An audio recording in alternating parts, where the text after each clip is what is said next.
నమస్తే. అందరికీ ముందుగా వినాయక చవితి శుభాకాంక్షలు. వినాయక చవితి అంటే కేవలం ఒక పండగ కాదు. అందులో ఒక హిస్టరీ, ఒక సైన్స్, ఒక క్లైమటాలజీ ఇలా ఎన్నో ఉన్నాయన్నమాట.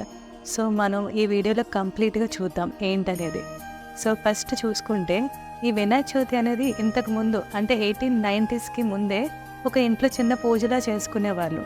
కానీ అది ఎప్పుడైతే పబ్లిక్ ఈవెంట్లా స్టార్ట్ అయిందంటే మనకి బ్రిటిష్ టైంలో బాలగంగాధర్ తిలక్ గారు బ్రిటిష్ వాళ్ళ అకృత్యాలు వాళ్ళు చేసేవన్నీ డిస్కస్ చేయడానికి ఒక గ్యాదరింగ్ కోసం చూస్తున్నారనమాట. ఒక సమయం ఎలా చేస్తే బాగుంటుందా అని. ఆ టైంలో ఎక్కువ మంది గ్యాదర్ అవుతూ ఉంటే ఒప్పుకునేవాళ్ళు కాదు.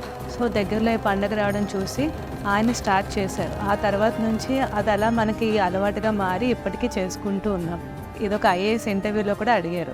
అండ్ నెక్స్ట్ మనం మట్టి వినాయకుడిని తయారు చేస్తాం కదా, అందరికీ తెలుసు మంచిది అని. అది ఎందుకు మంచిదో వినండి. మనం వాడే మట్టి ఏంటంటే ఒండ్రు మట్టి అని వాడతాం. అది అల్యూవేరియా సాయిల్. అది రివర్ బెడ్స్ నుంచి తీసి దాంతో మనం వినాయకుడిని చేసి ఒక 21 పత్రాలతో 9 days పూజించి దాన్ని మళ్ళీ మనం నిమజ్జనం చేస్తాం. అది ఎందుకు అలా చేస్తాము అంటే మనకి ఎస్పెషల్లీ శ్రావణం అండ్ భాద్రపదంలో మనకి వర్షాలు అనేవి చాలా ఎక్కువ ఉంటాయి. మనకి ఆ వర్షాల వల్ల నది ఒడ్డున ఉన్న సాయిల్ అంతా ఎరోడ్ అయిపోతుంది. అంటే సాయిల్ ఎరోషన్లో ఉంటుంది. మళ్ళీ ఆ సాయిల్ని హోల్డ్ చేయడానికి మళ్ళీ మన కొత్త మట్టిని పెట్టాలి. అది ఎక్కడి నుంచి తేగలం అంటే ముందుగానే వర్షాలు స్టార్ట్ అయ్యే ముందే మట్టిని తీసి దాన్ని విగ్రహాలుగా తయారు చేసి మళ్ళీ వాటిని పూజించి మళ్ళీ దాన్ని నిమజ్జనం చేయడం అనే ఒక ప్రక్రియను పెట్టారు. ఒక పత్రిలో అంటే హెర్బ్స్తో పూజ చేయడం వల్ల డిస్ఇన్ఫెక్టెంట్ పవర్ పెరుగుతుంది. అవి వాటర్లో యాడ్ చేయడం వల్ల వాటర్ కూడా ప్యూరిఫై అవుతుంది. ఆ హెర్బ్స్ మన ఇంట్లో ఉండడం వల్ల కూడా మన ఎయిర్లో ఉన్న బ్యాక్టీరియా అవన్నీ కూడా క్లియర్ అవుతాయని చెప్పి మనకి ఒక ఆయుర్వేదాలో కూడా మనకి పెట్టారనమాట. వినాయకుడి దగ్గర పెట్టే నైవేద్యం అందులో ఆవిరి కుడుములు, మోదకాలు ఇవన్నీ ఏంటంటే స్టీమ్ కుక్డ్ ఫుడ్ అనమాట. మనకి ఈ టైంలో డైజెషన్ అనేది స్లోగా ఉండడం వల్ల స్టీమ్ కుక్డ్ హెల్తీ ఫుడ్, వాటి వల్ల మనకి హెల్త్కి చాలా బెనిఫిట్స్ అనేవి ఉంటాయి. 4th ఇంపార్టెంట్ ఏంటి అంటే మనకి వినాయకుడి దగ్గర అందరూ గుంజీలు తీస్తుంటే కొంచెం మూఢనమ్మకాల్లో నవ్వుకుంటూ ఉంటాం. కానీ దాని వెనక్కి కూడా అద్భుతమైన సైన్స్ ఉంది.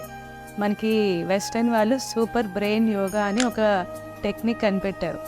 అదేంటంటే మనం క్రాస్డ్ హ్యాండ్స్తో స్క్వాటింగ్ పొజిషన్లో అప్ అండ్ డౌన్ మూమెంట్ ఇవ్వడం, అంటే మన తెలుగులో గుంజీలే. అవి చేయడం వల్ల ఏమవుతుంది అంటే బ్రెయిన్ యొక్క నర్వస్ సిస్టమ్ యాక్టివేట్ అవుతుంది అండ్ బాడీలో కూడా సర్క్యులేషన్ అనేది ఇంప్రూవ్ అవుతుంది. అండ్ ఇలాంటి రోజు చేస్తే ఇంకా మంచిది. ఆ టైంలో మన పూర్వీకులు స్టార్ట్ చేశారు. ఇప్పుడు వెస్టర్న్ వాళ్ళు దాన్ని పేటెంట్ తీసుకున్నారు.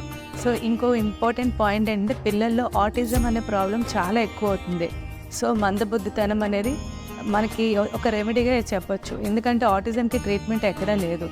పిల్లల చేత మనం ఆ టైంలో గుంజీలు అనేది తీయించేవాళ్ళు. ఎందుకంటే ఇలాంటి ప్రాబ్లమ్స్ రాకుండా ఆటిజంకి ఇది ఒక బెస్ట్ ట్రీట్మెంట్గా మనకి సైన్స్ అనేది ప్రూఫ్ కూడా చూపిస్తుంది. వినాయక చవితి రోజు ఈ ట్రెడిషన్స్, ఈ సైన్స్ అనేవి తెలియకుండా ఇష్టం వచ్చినట్టు ప్లాస్టర్ ఆఫ్ ప్యారిస్తో విగ్రహాలు తయారు చేయడం, వాటిని నిమజ్జనం చేయడం వల్ల ఏమవుతుంది వాటర్ పొల్యూషన్.